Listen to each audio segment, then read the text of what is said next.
Well, her PR campaign is so ridiculous. If you ever just I think it's horrible. The documentary is so far off on so many different levels. It's just go away, Meghan. Go away. Nobody likes you. I personally hate you, and the majority of Thomas Markle Jr. didn't just speak out, he detonated everything. When he went on record, it wasn't some casual comment or bitter sibling jab. It was raw, angry, and heavy with the kind of certainty that only comes from someone who has been watching a slow-motion disaster unfold for years. Back in 2018, before the wedding bells, before the carriage rides, before the fairy tale headlines, he warned Prince Harry not to marry Meghan. Not quietly, not privately, publicly. He called her a phony, a bully, someone who would ruin Harry's life. And at the time, the world laughed him off as jealous, unstable, irrelevant. Harry ignored him. The press mocked him. Meghan walked into royalty. Fast forward to December 2025, and suddenly those words don't sound crazy anymore. They sound prophetic. The royal family fractured. Harry isolated. Relationships burned to ash. And now the most brutal part of all. While Meghan builds a lifestyle brand in California, her 81-year-old father is fighting for his life after losing his leg in emergency surgery. And Meghan didn't show up. No visit, no call. Just a letter sent through representatives. Cold, distant, corporate. And the man watching all of this unfold, the same brother who warned everyone years ago, the same man now living with their father in the Philippines, acting as full-time caregiver, sitting in hospital rooms, listening to doctors talk about blood clots, sepsis, and survival odds. And now that man says he's writing a book. Not about childhood memories, not about healing, about exposure, about the years before Suits, about yacht parties, wealthy men, a lifestyle that never added up. And suddenly the question isn't, is he bitter? It's how much did he know all along? Meghan's brother breaks silence. Before the wedding, when the world was obsessed with Meghan becoming a duchess, Thomas Jr. did something almost unthinkable. He wrote an open letter to Prince Harry. Not congratulations, a warning, a plea. He begged Harry to walk away, calling Meghan shallow, conceited, and dangerous to the life he knew. He said she isolates people, uses them, discards them. And he wasn't vague, he wasn't emotional, he was specific. He said marrying her would be the biggest mistake Harry would ever make. Think about that moment. A brother putting his name on a public letter, knowing the backlash would be nuclear, knowing he'd be painted as the villain. That doesn't come from jealousy. That comes from conviction. From someone who believes they're watching a train about to derail and trying to pull the emergency brake. And when Harry ignored him, when the world dismissed him, Thomas Jr. watched quietly as every single prediction came true. The fallout with William, the Cold War with the palace, the royal exit, the interviews that only deepened the divide, the constant controversies, Harry going from beloved prince to permanent headline problem. Everything Thomas said would happen, happened.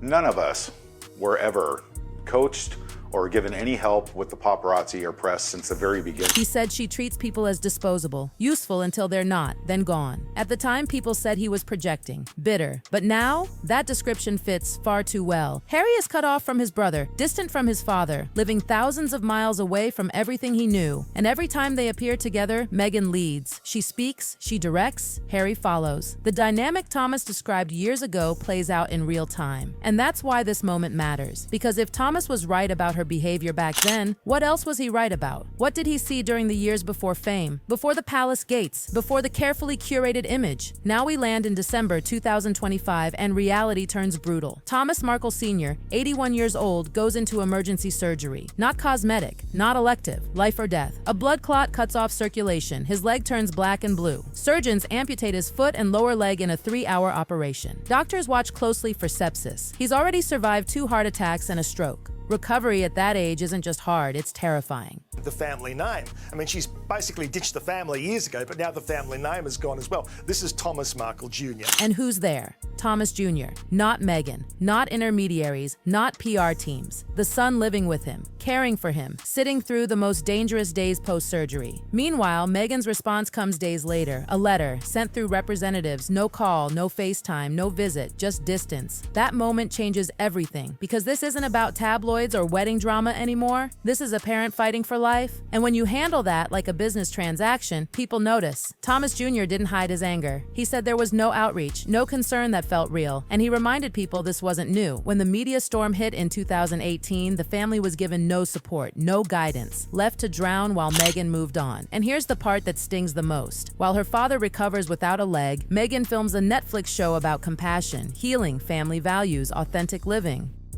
posting about connection while her brother carries the entire burden alone. That contrast is impossible to ignore. When someone treats a family medical crisis like paperwork, it forces a reckoning. And sources say this moment, the surgery, the silence, may be what finally pushed Thomas Jr. to stop protecting her. Loyalty dies when it's one-sided. Now we move into the mystery years, from 2004 to 2011. The years Meghan rarely explains. According to the official story, she was a struggling actress. Auditions, small roles, barely scraping by, but the photos tell a different story. Luxury yachts in the Mediterranean, Monaco parties, wealthy older men, exclusive events, multiple trips, high-end scenes. How does a broke actress afford Europe, yachts, Monaco? She never explained it, never clarified who paid, who invited her, or why she seemed so comfortable in those circles. Then there's Yacht Week, Croatia, an ultra-exclusive scene described as a playground for the wealthy and powerful. You don't stumble into that world, you're invited. And she's never said how. And when you look closer, the timeline gets even stranger. Records thin out. Social media goes quiet. Details vanish. A blank space in a life otherwise obsessively documented. That gap fuels questions, because high-end yacht culture isn't mysterious. It's transactional. Connections are made, doors open, and suddenly careers change. And Meghan's career did change. Not through endless auditions, through people. Trevor Engelson, Soho House, Marcus Anderson, networks where one introduction can rewrite a life. She didn't grind her way into suits, she was connected into it. And Soho House, you don't get in without someone vouching. Once inside, you're in rooms with royals, billionaires, power brokers. That's not luck, that's access. And that's how Harry enters the picture. Not random, not fairy tale, elite circles overlap, introductions happen quietly, strategically. Now Thomas Jr. announces in May 2025 he's writing a tell-all. Not vague, not gentle. He says he wants to refute Meghan's narrative, correct her nonsensical accounts. Those words matter. That means details, names, events. The timing isn't accidental. Meghan launches a Netflix show about authenticity. He announces a book challenging her truth. That's a collision. And Thomas Jr. isn't distant. He grew up around her, watched her patterns, her choices. And sources say he knows things about her pre-fame years that contradict everything she's told the public. Who funded the lifestyle? How did suits really happen? What role did she play in elite social circles? If he answers those, her brand collapses. Because her image depends on a clean origin story. Once cracks form, PR can't seal them. And then there's Harry, once beloved, independent, confident, now estranged, following, diminished. Family members say Meghan controls every move, that Harry served his purpose, the title, the fame, the access. He gave up everything, country, family, identity. And now people ask whether he knew the truth, or fell for the same image the world did. That's why those years stay buried, because once you start explaining yachts, wealthy men, and unexplained access, the whole story unravels. Now it's December 2025. Meghan films in Montecito. Her father recovers in the Philippines. Her brother sits beside him. And the man who predicted it all is done staying quiet. He was right once. That's what makes this terrifying. And now he says he's ready to talk. And when someone like that decides silence is no longer an option, the fallout doesn't stay contained. Because Thomas Jr. isn't just some distant relative popping up for attention. He's the same man everyone laughed at in 2018, the same one they called bitter and unstable, the same one they said was lying. And yet time keeps proving him right. That's what gives his words weight now. It's not anger anymore. It's credibility, earned through being ignored while watching everything collapse exactly as he said it would. What's chilling is how calm he sounds now. Not explosive, not frantic, resolved. That's the tone of someone who's already made peace with the consequences. Someone who knows once the truth is out, there's no undo button. And that's why this moment feels different from all the past family drama. This isn't emotional venting, this is documentation, memory, first-hand observation, the kind that doesn't disappear just because a PR team wishes it would. People close to the situation say Thomas Jr. isn't motivated by money the way critics claim. If that were the case, he would have spoken years ago when the headlines were hottest and the checks would have been bigger. Instead, he stayed quiet while his sister's image soared and his own reputation took hits. That doesn't look like opportunism, that looks like restraint finally snapping. And then there's the father, because no matter how much people try to reframe this as tabloid noise, that hospital room changes everything.